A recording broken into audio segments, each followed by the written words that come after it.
सत श्री अकाल प्यारे बच्चों, मैं Avinash Kaur lecturer maths government senior secondary school Khuddi Kalan ਜ਼ਿਲ੍ਹਾ ਬਰਨਾਲਾ ਤੋਂ। ਹੁਣ ਤੱਕ ਤੁਸੀਂ first chapter relation and functions ਜਿਹੜਾ ਹੈ ਉਹਦੇ ਬਾਰੇ ਪੜ੍ਹ ਚੁੱਕੇ ਹੋ। ਅੱਜ ਅਸੀਂ ਨੈਕਸਟ ਚੈਪਟਰ ਸ਼ੁਰੂ ਕਰਨ ਜਾ ਰਹੇ ਹਾਂ ਜਿਸ ਦਾ ਨਾਮ ਹੈ ਇਨਵਰਸ ਟ੍ਰਿਗਨੋਮੈਟ੍ਰਿਕ ਫੰਕਸ਼ਨਸ। ਹੁੰਦੇ ਨੇ ਫਸਟ ਕੁਆਡਰੈਂਟ 'ਚ ਸਾਰੀ ਟੀ ਰੇਸ਼ੀਓਜ਼ ਪੋਜ਼ਿਟਿਵ ਹੁੰਦੀਆਂ ਨੇ। ਸੈਕਿੰਡ ਕੁਆਡਰੈਂਟ ਦੇ ਵਿੱਚ ਸਾਈਨ ਥੀਟਾ ਤੇ ਕੋਸੈਕੈਂਟ ਥੀਟਾ ਪੋਜ਼ਿਟਿਵ ਹੁੰਦੀਆਂ, ਬਾਕੀ ਸਾਰੀਆਂ ਟੀ ਰੇਸ਼ੀਓਜ਼ ਨੈਗੇਟਿਵ ਹੁੰਦੀਆਂ ਨੇ। ਥਰਡ ਕੁਆਡਰੈਂਟ ਦੇ ਵਿੱਚ ਟੈਨ ਥੀਟਾ ਤੇ ਕੋਟ ਥੀਟਾ ਜਿਹੜੇ ਆ ਪੋਜ਼ਿਟਿਵ ਹੁੰਦੇ ਆ, ਬਾਕੀ ਸਾਰੀਆਂ ਟੀ ਰੇਸ਼ੀਓਜ਼ ਨੈਗੇਟਿਵ ਹੁੰਦੀਆਂ ਨੇ। ਤੇ ਫੋਰਥ ਕੁਆਡਰੈਂਟ ਦੇ ਵਿੱਚ ਕੋਸ ਥੀਟਾ ਤੇ ਸੀਕੈਂਟ ਥੀਟਾ ਪੋਜ਼ਿਟਿਵ ਹੁੰਦੀਆਂ ਨੇ, ਬਾਕੀ ਸਾਰੀਆਂ ਟੀ ਰੇਸ਼ੀਓਜ਼ ਨੈਗੇਟਿਵ ਹੁੰਦੀਆਂ ਨੇ। ਇਹਨਾਂ ਦੇ ਐਂਗਲਸ ਤੁਹਾਨੂੰ ਪਤਾ ਹੈ ਡਿਗਰੀ 'ਚ ਵੀ ਲਿਖੇ ਜਾ ਸਕਦੇ ਨੇ ਤੇ ਰੇਡੀਅਨਸ ਦੇ ਵਿੱਚ ਵੀ ਲਿਖੇ ਜਾ ਸਕਦੇ ਨੇ।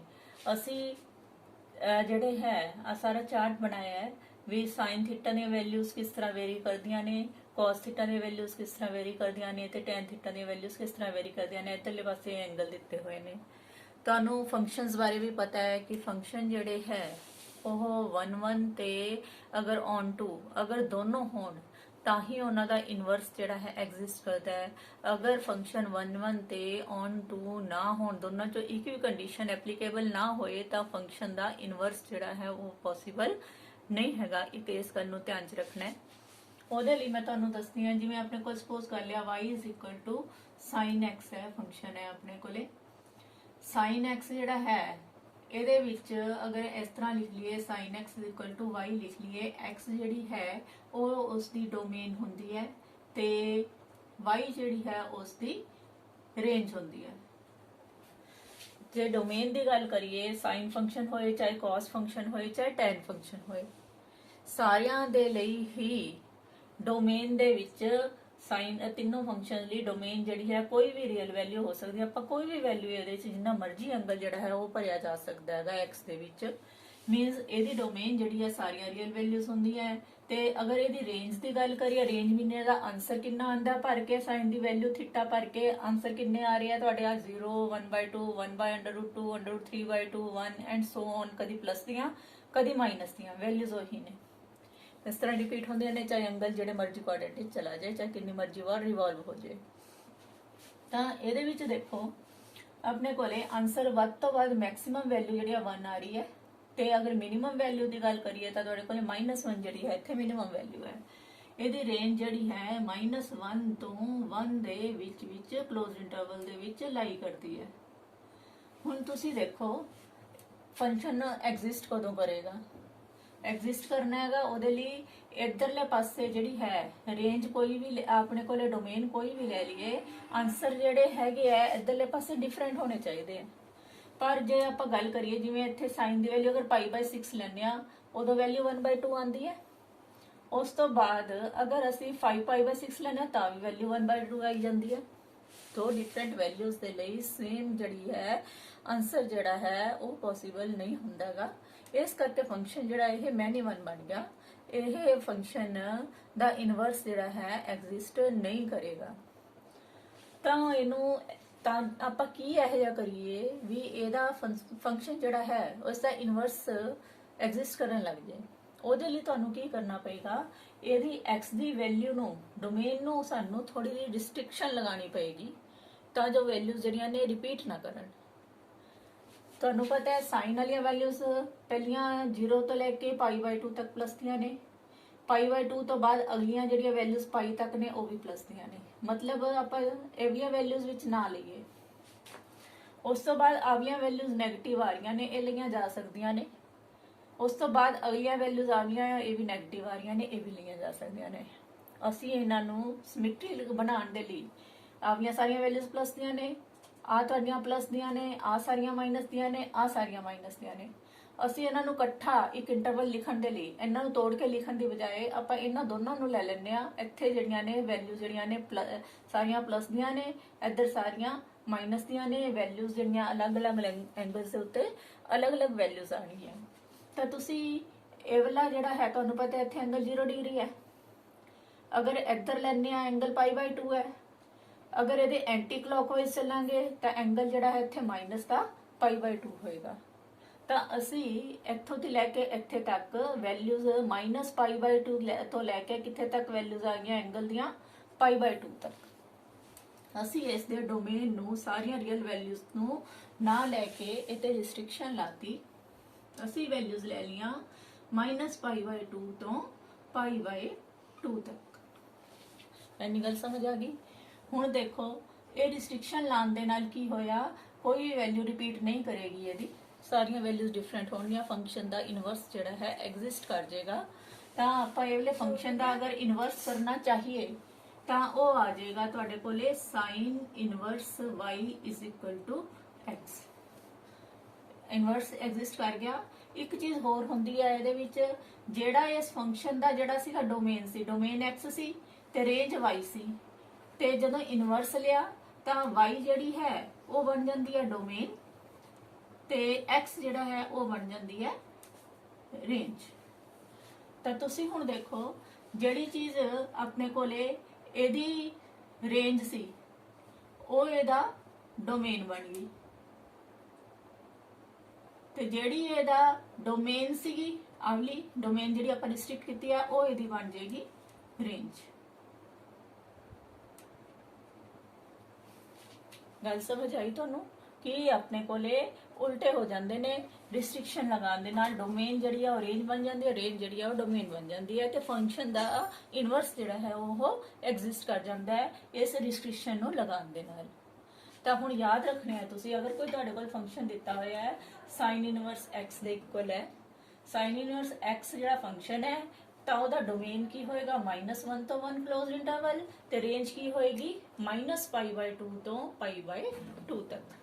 ਇਸੇ ਤਰ੍ਹਾਂ ਹੀ ਆਪਾਂ ਸਾਰੇ ਫੰਕਸ਼ਨਸ ਲਈ ਕਰ ਸਕਦੇ ਹਾਂ, cos ਵਾਲੇ ਫੰਕਸ਼ਨਸ ਲਈ ਵੀ ਕਰ ਸਕਦੇ ਹਾਂ, tan ਵਾਲੇ ਫੰਕਸ਼ਨ ਲਈ ਵੀ, ਤੇ ਉਹਨਾਂ ਦੇ ਜਿਹੜੇ ਕੋਸਿਕੈਂਟ ਸੀਕੈਂਟ ਤੇ cot ਸਾਰਿਆਂ ਦੇ ਲਈ ਹੀ ਇਨਵਰਸ ਕੱਢਣ ਲਈ ਰਿਸਟ੍ਰਿਕਸ਼ਨ ਲਗਾਉਣੀਆਂ ਨੇ ਆਪਾਂ ਨੇ।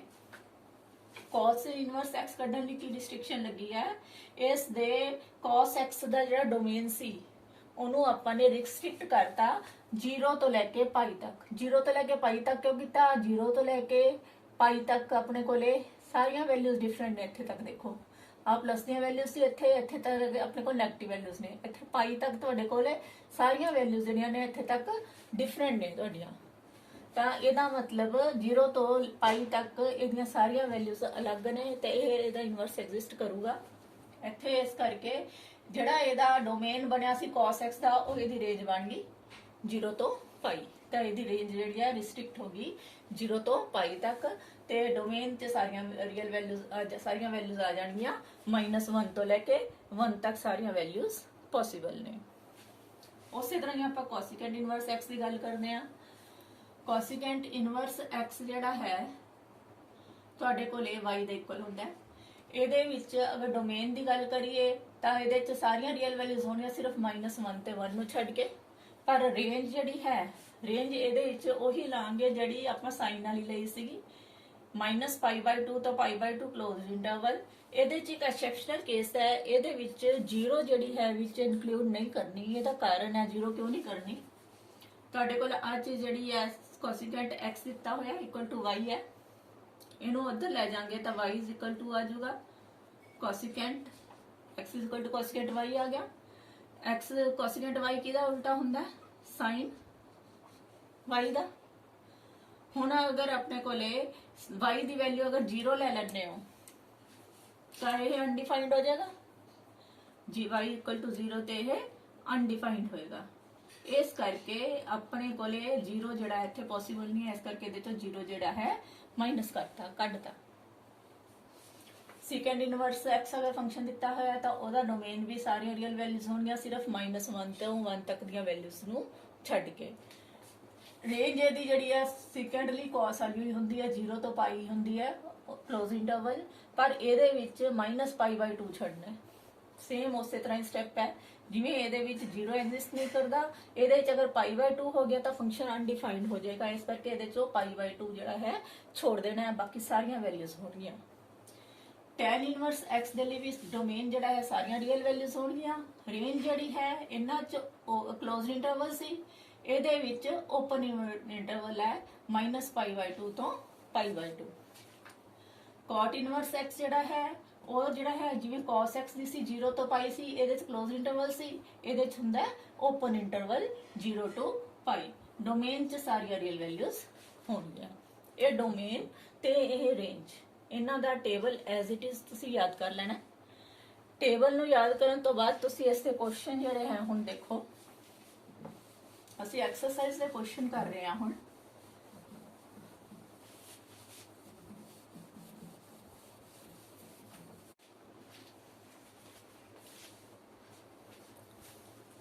देखो एक्सरसाइज का फर्स्ट क्वेश्चन करने जा रहे हैं ਅਸੀਂ। फर्स्ट क्वेश्चन है साइन इनवर्स माइनस द 1/2 ਇਹਦੀ ਵੈਲਿਊ ਫਾइंड आउट करनी है। ਤੁਸੀਂ ਇਹਨੂੰ ਦੇਖੋ, ਤੁਸੀਂ ਕੀ ਲਿਖ ਸਕਦੇ ਹੋ, ਸਾइन ਇਨਵਰਸ ਮਾਈਨਸ, ਇੱਥੇ ਦੇਖੋ ਸਾइन 1/2 ਕਿੰਨੇ ਤੇ ਹੁੰਦਾ ਹੈ, ਤੁਸੀਂ ਸੋਚੋ। ਸਾइन ਦੀ ਵੈਲਿਊ 1/2 30 ਡਿਗਰੀ ਤੇ ਹੁੰਦੀ ਹੈ, that is equal to π/6 ਹੋ ਜਾਊਗਾ। ਇੰਨਾ ਆ ਗਿਆ। ਹੁਣ ਸਾइन ਇਨਵਰਸ ਤੇ ਸਾइन ਜਿਹੜੇ ਹੈ ਇਹ ਕੈਨਸਲ ਉਦੋਂ ਹੀ ਹੁੰਦੇ ਆ ਜੇ ਇਹ ਰੇਂਜ ਵਿੱਚ ਹੋਵੇਗਾ। ਇਨਵਰਸ ਤਾਂ ਹੀ ਐਗਜ਼ਿਸਟ ਕਰਦਾ ਅਗਰ ਉਹ ਰੇਂਜ ਵਿੱਚ ਹੋਵੇ -π/2 ਤੋਂ π/2 ਦੀ ਰੇਂਜ ਦੇ ਵਿੱਚ, ਤੇ ਇੱਕ ਇਹਦੇ ਵਿੱਚ ਮਾਈਨਸ ਨਹੀਂ ਹੋਣਾ ਚਾਹੀਦਾ ਇੱਥੇ ਘਟਾਉਣ ਤੋਂ ਪਹਿਲਾਂ। ਇਸ ਲਈ ਆਪਾਂ ਨੇ ਇਹਲੇ ਮਾਈਨਸ ਨੂੰ ਖਤਮ ਕਰਨਾ ਹੈ। ਤੁਸੀਂ ਆ ਪ੍ਰੋਪਰਟੀ ਲਾਓ, ਸਾइन -θ ਕਾਦੇ ਬਰਾਬਰ ਹੁੰਦਾ ਹੈ, ਮਾਈਨਸ ਦਾ ਸਾइन θ ਦੇ। ਤਾਂ ਤੁਸੀਂ ਕੀ ਕਰੋਗੇ, ਆਲਾ ਜਿਹੜਾ ਹੈ ਆ ਚੀਜ਼ ਤੁਹਾਡੇ ਕੋਲ ਹੈਗੀ ਹੈ, ਤੁਸੀਂ ਇਸ ਫਾਰਮ 'ਚ ਲਿਖਣਾ ਹੈ। माइनस साइन थीटा है, इनू लिख लांगे साइन माइनस का π/6। हुण कटान तो पहला ये जरूर देखना है कि उस रेंज विच हैगा -π/6 जिहड़ी रेंज आपां नूं दित्ती सी। इनवर्स तां ही एग्जिस्ट करदा अगर उस रेंज विच होवे। कि इस रेंज विच है आ जिहड़ा है अपने कोल आ चीज x लिख ली, अगर इनू x बिलोंग करदा है अपने कोले -π/2 तो π/2 दे विच, -π/6 इन्हां दे विचाले ही आउंदा है। ਇੱਥੇ ਮਾਈਨਸ ਦਾ 90 ਹੈ, ਮਾਈਨਸ ਦਾ ਕਿੰਨਾ ਹੋਊਗਾ 30 ਡਿਗਰੀ ਵਿਚਾਲੇ ਹੀ ਆਂਦਾ ਹੈਗਾ। ਤਾਂ ਇਹ ਇਸ ਦੀ ਰੇਂਜ ਵਿੱਚ ਹੈਗਾ। ਤਾਂ ਸਾइन ਇਨਵਰਸ ਤੇ ਸਾइन ਕੈਂਸਲ ਹੋ ਗਿਆ, ਰਹਿ ਗਿਆ ਮਾਈਨਸ ਦਾ π/6 ਆਨਸਰ ਆ ਗਿਆ। ਨੈਕਸਟ ਹੈ ਤੁਹਾਡਾ ਸੈਕਿੰਡ ਕੁਐਸਚਨ, ਉਹ ਹੈ cos ਇਨਵਰਸ √3/2। ਇਹਨੂੰ ਵੀ ਉਸੇ ਤਰ੍ਹਾਂ ਕਰੋ, cos ਇਨਵਰਸ, ਇੱਥੇ cos ਦੀ ਵੈਲਿਊ √3/2 ਕਿੰਨੇ ਡਿਗਰੀ ਤੇ ਹੁੰਦੀ ਹੈ, 30 ਡਿਗਰੀ ਤੇ ਹੀ ਹੁੰਦੀ ਹੈ। ਵੀ 30 डिग्री ਨੂੰ ਲਿਖਾਂਗੇ ਆਪਾਂ π/6। ਹੁਣ ਇਹਨੂੰ ਦੇਖੋ, ਆਪਣੇ ਕੋਲੇ ਇਹਦੀ cos ਇਨਵਰਸ ਤੇ cos ਕਦੋਂ ਕੱਟਦੇ ਆ, ਅਗਰ ਉਹਨਾਂ ਦੀ ਰੇਂਜ ਜਿਹੜੀ ਹੈ 0 ਤੋਂ π ਦੇ ਵਿੱਚ ਹੋਵੇ। cos ਇਨਵਰਸ ਤਾਂ ਐਗਜ਼ਿਸਟ ਕਰਦਾ ਹੈ ਅਗਰ ਆਪਣੇ ਕੋਲੇ ਆ ਚੀਜ਼ ਜਿਹੜੀ ਹੈ ਉਹ 0 ਤੋਂ π ਦੇ ਵਿਚਾਲੇ ਹੋਵੇ ਇਹਦਾ ਐਂਗਲ। ਤਾਂ ਆਪਣੇ ਕੋਲੇ ਕੀ x ਬਿਲੋਂਗ ਕਰਦਾ ਹੈ 0 ਤੇ π ਦੇ ਵਿੱਚ, π/6 ਦੇ ਵਿੱਚ ਹੀ ਆਏਗਾ। यदि रेंज ही चाहे तो cos इनवर्स से cos खत्म हो गया, आंसर आ गया π/6। और नेक्स्ट क्वेश्चन देखो, थर्ड क्वेश्चन है कोसिकेंट इनवर्स 2। ਇਹਦੀ ਵੈਲਿਊ ਤੁਸੀਂ फाइंड आउट करनी है। कोसिकेंट इनवर्स ਜਿਹੜਾ ਹੈ ਇਹ ਕਿਸ ਦਾ ਉਲਟਾ ਹੁੰਦਾ ਹੈਗਾ, ਤੁਹਾਨੂੰ ਪਤਾ ਹੋਣਾ ਚਾਹੀਦਾ ਹੈਗਾ। साइन ਦਾ ਉਲਟਾ ਹੁੰਦਾ ਹੈ, या फिर तुसी ऐ कर लो, इत्थे जिहड़ा है 2 ਦੀ वैल्यू देखनी है ते कोसिकेंट विच ही रखना है इनू। तुसी कोसिकेंट इनवर्स इत्थे 2/1 है तां 1/2 किहदी वैल्यू हुंदी है, cos दे विच ਇਹਦਾ उल्टा कोसिकेंट ਦਾ उल्टा sin थीटा हुंदा है। sin थीटा ਦੇ ਵਿੱਚ 1/2 वैल्यू किन्ने डिग्री ਤੇ ਹੁੰਦੀ ਹੈ ਉਹ ਸੋਚੋ। 1/2 ਜਿਹੜਾ ਹੈ ਤੁਹਾਨੂੰ ਪਤਾ ਹੈ π/6 ਤੇ ਹੁੰਦਾ ਹੈ, ਥੀਟਾ π/6 ਦੇ ਉੱਤੇ ਇਹ 1/2 ਹੁੰਦੀ ਹੈ। ਤਾਂ ਇੱਥੇ ਵੀ ਆਪਾਂ ਕਿਉਂਕਿ ਉਲਟਾ ਹੀ ਲੈ ਰਹੇ ਆ, ਇੱਥੇ 2 ਹੈ ਆਪਣੇ ਕੋਲੇ 1/2 ਦੀ ਥਾਂ ਤੇ, ਤਾਂ ਇੱਥੇ ਵੈਲਿਊ ਕਿਹਦੀ ਆਊਗੀ, ਕੋਸਿਕੈਂਟ ਦੀ ਆਊਗੀ π/6। ਹੁਣ ਕੋਸਿਕੈਂਟ ਇਨਵਰਸ x ਤੇ ਕੋਸਿਕੈਂਟ ਇਹ ਆਪਸ ਵਿੱਚ ਇਨਵਰਸ ਇਹਦਾ ਤਾਂ ਹੀ ਐਗਜ਼ਿਸਟ ਕਰੂਗਾ ਅਗਰ ਆਹ ਜਿਹੜਾ ਹੈ ਐਂਗਲ ਜਿਹੜਾ ਹੈ ਇਸ ਦਾ ਕਿੰਨੇ ਤੋਂ ਕਿੰਨੇ ਦੇ ਵਿੱਚ ਹੋਏਗਾ, ਕੋਸਿਕੈਂਟ ਦੇ ਲਈ -π/2 ਤੋਂ π/2 ਦੇ ਵਿੱਚ। ਆ ਜਿਹੜਾ ਐਂਗਲ ਹੈ ਥੀਟਾ ਹੈ ਉਹ ਬਿਲੋਂਗ ਕਰਨਾ ਚਾਹੀਦਾ ਹੈ -π/2 ਤੋਂ π/2 ਦੇ ਵਿੱਚ, ਤੇ ਐਕਸੈਪਟ 0 ਨੂੰ ਛੱਡ ਕੇ π/6 ਦੇ ਵਿੱਚ ਹੀ ਲਾਈ ਕਰ ਰਿਹਾ, ਇਹਦੇ ਵਿੱਚ ਹੀ ਹੁੰਦਾ ਹੈਗਾ। ਇਸ ਕਰਕੇ ਇਹ ਦੋਨੋਂ ਕੈਂਸਲ ਹੋ ਗਏ, ਕੋਸਿਕੈਂਟ ਇਨਵਰਸ ਤੇ ਕੋਸਿਕੈਂਟ, ਆਨਸਰ ਆ ਗਿਆ π/6। नेक्स्ट क्वेश्चन है फिफ्थ, cos इनवर्स माइनस का 1/2। cos इनवर्स माइनस cos की वैल्यू 1/2 किन्ने ते हुंदी है, सोचो 60 डिग्री ते 60 डिग्री नु फिर लिखना आपने π/3।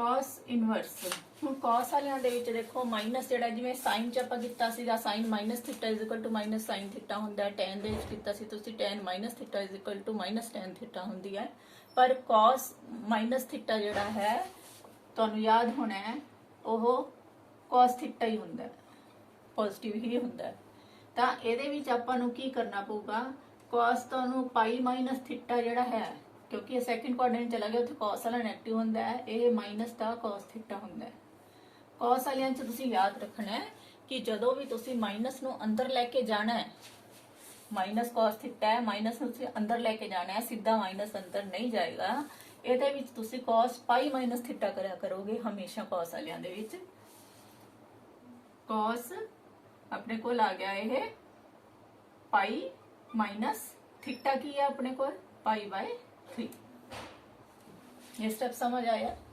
एवली आइडेंटिटी ਜਿਹੜੀ ਹੈ ਉਹ ਇੱਥੇ ਅਪਲਾਈ ਹੋਗੀ ਇਸ ਦੀ ਥਾਂ ਤੇ ਆ ਲਿਖ ਲਿਆ ਅੱਗੋਂ ਦੇਖੋ cos ਇਨਵਰਸ cos ਇਹਨੂੰ ਸੋਲਵ ਵੀ ਕਰ ਲਓ ਇਹਦੀ ਵੈਲਿਊ ਐਲਸੀਐਮ ਲਾਓਗੇ ਤਾਂ ਇੱਥੇ 3 ਐਲਸੀਐਮ ਆ ਗਿਆ 3 ਪਾਈ ਮਾਈਨਸ ਪਾਈ ਕਿੰਨਾ ਰਹਿ ਗਿਆ 2 ਪਾਈ ਬਾਈ 3 ਹੁਣ 2 ਪਾਈ ਬਾਈ 3 ਜਿਹੜਾ ਹੈ ਇਹ ਇਸ ਦੀ ਰੇਂਜ ਹੀ ਚਾਹੁੰਦਾ ਹੈ cos ਵਾਲੇ ਦੀ cos ਇਨਵਰਸ ਦੀ ਰੇਂਜ ਕੀ ਦੱਸੀ ਹੋਈ ਹੈ 0 ਤੋਂ ਪਾਈ ਕੀ ਇਸੇ ਦੀ ਰੇਂਜ ਦੇ ਵਿੱਚ ਹੈਗਾ ਤੁਹਾਡਾ 2 ਪਾਈ ਬਾਈ 3 ਮੀਨਸ ਕਿੰਨਾ ਐਂਗਲ ਹੋ ਗਿਆ ਤੁਹਾਡੇ ਕੋਲੇ ਇਹ ਆ ਗਿਆ ਤੁਹਾਡੇ ਕੋਲੇ 120 ਐਂਗਲ ਹੋ ਗਿਆ 120 ਦੇ ਵਿੱਚ ਹੀ ਆਂਦਾ ਹੈ ਲਾਈ ਕਰਦਾ ਤਾਂ ਇਹਦਾ ਮਤਲਬ ਇਹ ਕੱਟੇ ਜਾਣਗੇ दोनों कैंसिल हो गए cos इनवर्स से cos आंसर आ गया 2 pi by 3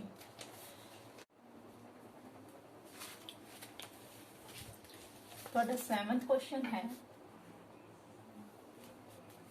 secant inverse 2 pi root 3 ਇਹਦੇ ਚ देखो secant इनवर्स secant किसका उल्टा ਹੁੰਦਾ सोचो cos थीटा ਦਾ उल्टा ਹੁੰਦਾ है cos थीटा ਜਿਹੜਾ ਹੈ ਜੇ secant ਤੁਹਾਡੇ ਕੋਲੇ 2/√3 ਹੈ ਤਾਂ cos ਜਿਹੜਾ ਹੈ √3/2 ਹੋਏਗਾ ਵੈਲਿਊ √3/2 cos थीटा ਦੀ ਕਿੰਨੇ ਡਿਗਰੀ ਤੇ ਹੁੰਦੀ ਹੈ ਤੁਹਾਨੂੰ ਪਤਾ ਹੈ 30 ਡਿਗਰੀ ਤੇ ਹੁੰਦੀ ਹੈ ਇਸ ਕਰਕੇ ਥੀਟਾ ਜਿਹੜਾ ਹੈ 30 ਡਿਗਰੀ ਨੂੰ ਆਪਾਂ ਲਿਖਦੇ ਹਾਂ π/6 ਇੱਥੇ ਆਪਾਂ क्योंकि उल्टे दी वैल्यू लिख रहे हैं 2/√3 दी इत्थे secant ही आएगा थीटा कितना आ जाएगा π/6 हुण secant वालियां दी secant इनवर्स x वाले फंक्शंस दे विच रेंज ਅਸੀਂ रिस्ट्रिक्ट कीती सीगी 0 to π open closed interval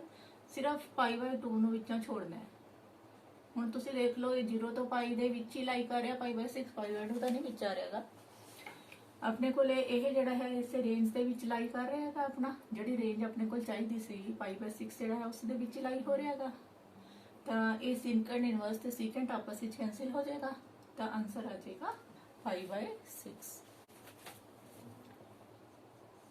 tan inverse x 1 plus cos inverse minus का 1/2 प्लस sin इनवर्स माइनस का 1/2 इन्हें सॉल्व करना है हुण देखो tan इनवर्स tan दी वैल्यू 1 किन्ने ते हुंदी है π/4 ते इस तरह ही इत्थे देखो cos इनवर्स माइनस cos इत्थे 1/2 वैल्यू किन्ने ते हुंदी है 60 डिग्री ते 60 डिग्री ਨੂੰ ਲਿਖਾਂਗੇ π/3 plus sin inverse minus 1/2 value फिर देखो कितने पे होंगी साइन दी 1/2 होंगी 30 डिग्री ते साइन 30 डिग्री लिखते हैं π/6 हुण देखो ध्यान दो tan इनवर्स tan π/4 हले उसी तरह ही लिख लो प्लस cos इनवर्स ਇਹਦੇ ਚ माइनस है माइनस cos थीटा है cos ਵਾਲਿਆਂ ਵਿੱਚ ਮਾਈਨਸ ਜਿਹੜਾ ਹੈ ਸਿੱਧਾ ਅੰਦਰ ਨਹੀਂ ਜਾਣਾਗਾ ਕਿੰਨੀ ਬਹੁਤ ਵਾਰੀ ਦੱਸਤਾ ਤੁਹਾਨੂੰ ਇਹਦੇ ਚ ਕੀ ਕਰਨਾ ਹੈ ਫਾਰਮੂਲਾ ਕਿਹੜਾ ਲੱਗੂਗਾ cos π - theta is equal to ਕਾਦੇ ਹੋਏਗਾ cos theta minus cos theta जिथे माइनस cos थीटा होया करेगा उत्थे असी की लिखिया करना हैगा cos पाई माइनस थीटा। इथे माइनस cos थीटा है, इनू लिखांगे cos pi minus theta. Theta की है इथे पाई बाय 3। उसी तरह ही देखो हुण अगे प्लस पाके नैक्सट है तुहाडा साइन इनवर्स, फिर माइनस आ गया। ये सीधा तुहानू पता है साइन माइनस थीटा जिहड़ा है वो बराबर हुंदा है माइनस दा साइन थीटा। तो माइनस दा साइन जिहड़ा सीधा अंदर आ जाएगा, माइनस साइन माइनस दा पाई बाय 6। क्लीयर है ना स्टेप? एक तो अपने माइनस अंदर ले जाने वाले ध्यान रखना होंदा है, दूजा ध्यान रखना होंदा आपां इहदी रेंज दा। आपां नूं रेंज दित्तियां होईयां सारियां दियां। आ जिहड़ा पाई बाय 4 है टैन वाले लिए देखना है। टैन इनवर्स एक्स के फंक्शन के लिए अपने कोले पाई बाय 4 जिहड़ा है ये माइनस पाई बाय 2 तो पाई बाय 2 विच लाई करदा है। अगर करदा है तो टैन इनवर्स से टैन कैंसिल हो गए, आंसर आ गया पाई बाय 4। प्लस ਇਹਦੇ ਵਿੱਚ ਸੋਲਵ कर लेना सी पहला cos इनवर्स cos, ਇਹਨਾਂ ਨੂੰ ਸੋਲਵ ਕਰਾਂਗੇ 3 LCM ਹੈਗਾ 3 ਪਾਈ ਮਾਈਨਸ ਪਾਈ 2 ਪਾਈ ਰਹਿ ਗਏ। ਇੱਥੇ ਆ ਗਿਆ sin ਇਨवर्स ਤੇ sin, ਇਹਨੂੰ ਭਾਵੇਂ ਦੇਖ ਲਓ ਤੁਸੀਂ, ਪਹਿਲਾਂ ਇਹਨੂੰ ਸੋਲਵ ਕੀਤਾ ਸੀਗਾ। ਅਗਲੇ ਸਟੈਪ ਵਿੱਚ ਕਰ ਲੈਣਾ ਸੀਗਾ ਤੁਸੀਂ, ਇੱਧਰ ਵੀ ਇਹਨੂੰ ਵੀ ਹਲੇ ਰਹਿਣ ਦਿਓ। ਪਹਿਲੇ ਸਟੈਪ ਤੇ ਇਹਨੂੰ ਆਈ ਰਹਿਣ ਦਿਓ tan ਇਨवर्स tan ਪਾਈ ਬਾਈ 4। ਇੱਥੇ ਆ ਗਿਆ ਤੁਹਾਡੇ ਕੋਲੇ ਸੋਲਵ ਕਰ ਲਿਆ ਇਹਨੂੰ ਐਲਸੀਐਮ ਲੈ ਕੇ 2 ਪਾਈ ਬਾਈ 3। ਇੱਧਰ અહીં ਆ ਗਿਆ sin ਇਨਵਰਸ sin ਮਾਈਨਸ ਦਾ ਪਾਈ ਬਾਈ 6। ਹੁਣ ਸੋਲਵ ਕਰੋ। ਹੁਣ ਪਹਿਲਾਂ ਰੇਂਜ ਦੇਖੋ, ਆ tan ਪਾਈ ਬਾਈ 4 ਜਿਹੜਾ ਹੈ ਮਾਈਨਸ ਦਾ ਪਾਈ ਬਾਈ 2 ਤੋਂ ਪਾਈ ਬਾਈ 2 ਦੇ ਵਿੱਚ ਲਾਈ ਕਰਦਾ ਹੈ। ਰੇਂਜ ਵਿੱਚ ਹੈਗਾ ਤਾਂ tan ਨਾਲ tan ਕੈਂਸਿਲ ਹੋ ਗਿਆ, ਰਹੇਗਾ ਪਾਈ ਬਾਈ 4। ਹੁਣ cos ਇਨਵਰਸ ਤੇ cos ਜਿਹੜਾ ਹੈ ਇਹਦੇ ਲਈ ਰੇਂਜ ਦਿੱਤੀ ਸੀਗੀ cos ਇਨਵਰਸ ਵਾਸਤੇ 0 ਤੋਂ ਪਾਈ, एंगल 0 तो पाई दे विच है तो ये भी अपने कोले 180 तो घट ही है तो cos इनवर्स cos कैंसिल हो गया, रह गया 2 पाई बाय 3। साइन दे लिए रेंज दी सी माइनस पाई बाय 2 तो पाई क्लोज इंटरवल ओदे विच ही लाई करदा माइनस दा पाई बाय 6 तो ये भी साइन इनवर्स से साइन कैंसिल हो गया, आ गया माइनस दा पाई बाय 6। इन्हें सॉल्व करना आगे pi by 4 plus 2 pi by 3 minus का पाई बाय 6 है, प्लस माइनस माइनस हो गया। एलसीएम लांगे, ਇਹਦਾ एलसीएम की आ रहा है 12 ਤੇ ਜਾਂਦੇ ਆ ਸਾਰੇ, 4 3 12 3 ਪਾਈ 3 ਚੌਕੇ 12 4 दूनी 8 पाई माइनस 6 दूनी 12 2 पाई 8 ਤੇ 3 11 11 ਚੋਂ 2 गए 9 पाई बटा 12 कट जाऊगा 3 तिया 9 3 चौके 12 3 पाई बटा 4 जड़ा है इसका आंसर है। नेक्स्ट क्वेश्चन है देखो तुहाडा 12th क्वेश्चन इत्थे कर लेने cos inverse 1/2 plus 2 sin inverse 1/2 ਇਹਦੀ वैल्यू करनी है। देखो cos इनवर्स cos की वैल्यू 1/2 किन्ने ते हुंदी है 60 डिग्री ते 60 डिग्री नू लिखांगे पाई बाय 3। फिर 2 साइन इनवर्स, फिर 1/2 साइन की वैल्यू किन्ने ते हुंदी है साइन ये 30 डिग्री ते 30 डिग्री दे लिख लांगे पाई बाय 6। हुण देखो ਇਹਦੇ ਵਿੱਚ cos इनवर्स ते cos ਇਹਦੀ रेंज देखनी है पाई बाय 3 है। पाई बाय 3 0 ਤੇ पाई ਦੇ ਵਿੱਚ ਵੀ ਲੜਾਈ कर रहा है। cos इनवर्स ਤੇ cos आपस ਵਿੱਚ कैंसिल हो गया, आ गया pi by 3 plus 2 sine inverse ते साइन ये कैंसिल ता होंगे दी रेंज देखो पाई बाय 6 आ रही है। पाई बाय 6 साइन इनवर्स वास्ते माइनस पाई बाय 2 तो पाई बाय 2 दे विच भी चढ़ाई करनी चाहिए है। पाई बाय 6 ਉਹਦੇ ਵਿੱਚ ਹੀ ਆਂਦਾ है। साइन इनवर्स ते साइन कैंसिल हो गया, रह गया पाई बाय 6।